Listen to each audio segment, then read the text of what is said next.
Welcome back, everybody, to Lesson 9 of our 12-lesson e-course resource guide on how to give your children a classical Christian education at home. Now, we've thought about or emphasized the importance of the content of a classical Christian education in the classical literature, and now we're going to ask kind of an intriguing question, and that is, what is the most important subject within the classical curriculum? My name is Dennis Oliver Woods. I'm headmaster at Kingsway Classical Academy, the world's first online classical Christian school for grades 7 through 12. And our topic today, the title of our lesson is The Most Important Subject. Our lesson objective will be to persuade the student that music is the most important subject in the curriculum. Now that you've been exposed to the power of the trivium-based classical model, it's time to ponder one of life's great questions. That question is, what is the most important subject in the classical curriculum? To put it another way, if there was only one thing you could teach your children before sending them alone into the world, what would that one thing be? Is it a study of logic, which helps them tie the strands of knowledge into a coherent package? Is it the classical literature which unlocks the door to the great ideas of history? Is it rhetorical skill to communicate all of this? It's not an easy choice, is it? But it's the thesis of this lesson that music, yes, music, lies at the heart of the classical curriculum, or at least it should. Music is the most important subject. Think of it like this. Music is the language of heaven. Consider Revelation 4:9, where all those surrounding the throne of God sang a new song, saying, Worthy art thou to take the book and open the seals thereof. For thou wast slain and hast redeemed us to God by thy blood, out of every kindred and tongue and people and nation. As citizens of heaven, is it not our most important business to be conversant in our native language? Philosophers have boiled the quest for a good education down into three parts: truth, beauty, and goodness. An inviting trio, but have you considered the riches that inhabit each? You may spend hours poring over the truth, beauty, and goodness in Latin and Greek, literature and philosophy, history and theology, logic and rhetoric. You will without a doubt develop a love for the classics of literature, recognizing truth, beauty, and goodness in them. Perhaps you will come to see beauty in conjugating Latin verbs or analyzing logical syllogisms. But consider with me one subject often overlooked in education today, in which beauty is evident at first glance. Consider a subject which Martin Luther called the art of the prophets, and one of the most delightful presents God has given. Consider music, a subject appreciated by small children and trained scholars alike. Would you, with Martin Luther, give it, next to theology, the highest place and honor? Well, it is certainly true that God has given His people diverse gifts, so some will instinctively give higher place to other disciplines. But I would urge you, in whatever study you are most delighted, take the time to acquaint yourself with the riches of beauty God has lavished upon us in music. Give special attention to the music of masters like Bach, Beethoven, and Brahms. You'll be delighted to discover the labor you invest in your unique calling is enriched by this process. I encourage you to learn more about this delightful present that God has laid before us.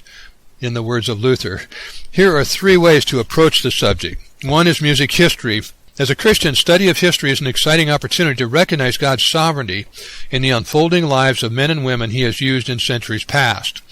You will find a knowledge of music history will make the music you listen to come alive as you consider the motivations and circumstances that have given birth to each piece of music. Number two is music theory. Music is a language as complex and unique as any other, and with it comes an alphabet, a grammar, and a structure. This, too, is a key to making music come alive for you. For an instrumentalist, it is the mysterious code that must be broken in order to play anything set before you. As a Christian, it is an invaluable resource as you sing to the Lord a new song. And number three, music appreciation. No amount of history or theory can bring the music to life for you. The beauty of music can only be appreciated when you hear it with your own ears. As the great jazz trumpeter Louis Armstrong said, "Man, if I've got to explain it, you ain't got it." You will never read Matthew's account of Christ's passion in the same way after hearing the cry of the crowds for Barabbas in St. Matthew's Passion. These three dimensions will open up vistas of truth, beauty, and goodness that you have not yet beheld. They will enrich your life as you grow to appreciate good music and learn to enjoy listening to it at home or in the car as background to your daily activities, or as it takes center stage while you watch a live orchestra perform your favorite symphony. The greatest enrichment will come in deepening appreciation for the great heavenly activity which we are given a taste of here on earth, singing the praises of our God and King. As little as we know about what heaven will be like, we can be sure of one thing: we will be singing glorious praises. Here on earth, as you add your voice and heart to the praises of heaven, step up to the challenge of learning more about the praises you sing. One of my favorite passages describes the glory of the Lord as he inhabits the praises of his people. Music abounded at the dedication of Solomon's temple. We read this in 2 Chronicles 5:13 and 14. Indeed, it came to pass when the trumpeters and singers were as one, to make one sound to be heard in praising and thanking the Lord, and when they lifted up their voice with the trumpets and cymbals and instruments of music, and praised the Lord, saying, For he is good, for his mercy endures forever, that the house of the Lord was filled with a cloud, so that the priests could not continue ministering because of the cloud, for the glory of the Lord filled the house of God. So let's test your understanding of what you just heard.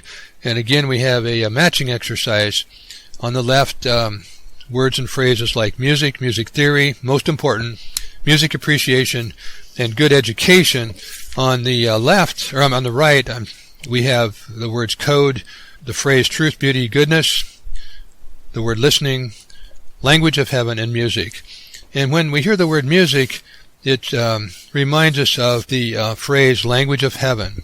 When we hear the phrase music theory, it reminds us of code. When we hear the phrase most important, that should remind us of music. When we hear the phrase music appreciation, we associate that with truth, beauty, and goodness. And when we hear the phrase good education, we are reminded of listening. So for more information, we are recommending a book designed to equip you to add your voice to the heavenly choir even while you're still here on earth, to appreciate the music you sing and hear through a better knowledge of its origin and structure. And a great place to start is the book Music Through the Ages, a survey of music history and appreciation. There's a companion teacher's guide, and these are both found in the bookstore at KingswayClassicalAcademy.com. So that concludes our lesson for today, and we'll see you tomorrow again, Lord willing.